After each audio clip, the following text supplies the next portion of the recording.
Hello friends, welcome back to my YouTube channel Khushboo classes. तो आज हम देखेंगे स्किल ऑफ एक्सप्लेनेशन का डेमो। स्किल ऑफ एक्सप्लेनेशन में 7 कंपोनेंट्स हैं। तो इसमें सबसे फर्स्ट कंपोनेंट है बिगिनिंग स्टेटमेंट। बिगिनिंग स्टेटमेंट में जब आप लेसन प्लान बनाएंगे या जैसे आप क्लास में बच्चों को पढ़ाने स्टार्ट करेंगे, तो आपका जो भी टॉपिक होगा, मान लीजिए आपका सर्कल है टॉपिक, आपका मैथ का लेसन प्लान है और आपने बच्चों को सर्कल के बारे में पढ़ाना है। तो सबसे पहले आप क्या करेंगे, बच्चों को जैसे जो चूड़ी होती है, तो आप बच्चों से पूछेंगे कि जो चूड़ी है उसकी शेप कैसी होती है। जैसे सर्कुलर शेप है तो उसके थ्रू आप बच्चों को ये बोलेंगे कि आज हम सर्कल के बारे में पढ़ेंगे। या फिर जैसे आपका साइंस का लेसन प्लान होगा, जैसे आप इलेक्ट्रिसिटी पढ़ा रहे हैं या फिर आप बच्चों को सेल के बारे में पढ़ा रहे हैं, इलेक्ट्रिकल सेल के बारे में, तो आप बच्चों को ऐसे बोल सकते हैं कि जैसे हम घरों में अब सभी जो भी हमारे पास चीज़ें लगभग बिजली से चलती हैं। तो घर में अगर बिजली ना हो और रात को अंधेरे में हम टॉर्च का यूज़ करते हैं, तो टॉर्च को जो ऊर्जा कहाँ से मिलती है, सेल से। तो आज हम सेल के बारे में पढ़ेंगे।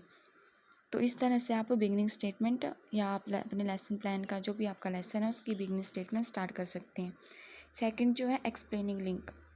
एक्सप्लेनिंग लिंक जैसे जो 2 लाइनों को जोड़ रहा हूँ, जैसे इसमें आपने और जो की, जैसे आप नॉर्मल एग्जांपल ले सकते हैं कि जैसे राम मेरा दोस्त है और वो 5th कक्षा में है। और सेकंड है जैसे राम मेरा दोस्त है जो कि दिल्ली से है। तो ये हमारे पास आ जाएगा एक्सप्लेनिंग लिंक। थर्ड है हमारे पास डिफाइन टेक्निकल वर्ड।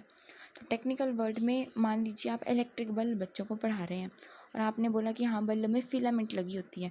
तो फिलामेंट बच्चों को नहीं पता कि फिलामेंट क्या है, तो फिलामेंट आपका हो गया टेक्निकल वर्ड। तो आप इस टेक्निकल वर्ड को डिफाइन करेंगे तभी आप अपना लेसन प्लान आगे स्टार्ट करेंगे।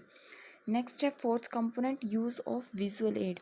विजुअल एड में आप चार्ट का यूज़ कर सकते हैं या फिर आप कोई ऑब्जेक्ट या मूर्त वस्तु लेके आप बच्चों को समझा सकते हैं, अगर आप इलेक्ट्रिक सेल ही ले जाएं जैसे। फिफ्थ है हमारे पास question to test pupils understanding. तो इसमें आपने बच्चों को जो भी लेसन प्लान पढ़ाया है, आप लेसन प्लान के बीच में बच्चों से क्वेश्चन पूछ सकते हैं। अगर बच्चे ने क्वेश्चन का सही आंसर दिया तो आप उससे फिर से क्वेश्चन पूछेंगे। तो सिक्स कंपोनेंट हमारा यही है कि questions followed by pupils correct response, कि बच्चे ने एक बार आंसर कर दिया क्वेश्चन का तो उसी बच्चे से दोबारा क्वेश्चन पूछना। और 7th है हमारे पास कंक्लूडिंग स्टेटमेंट।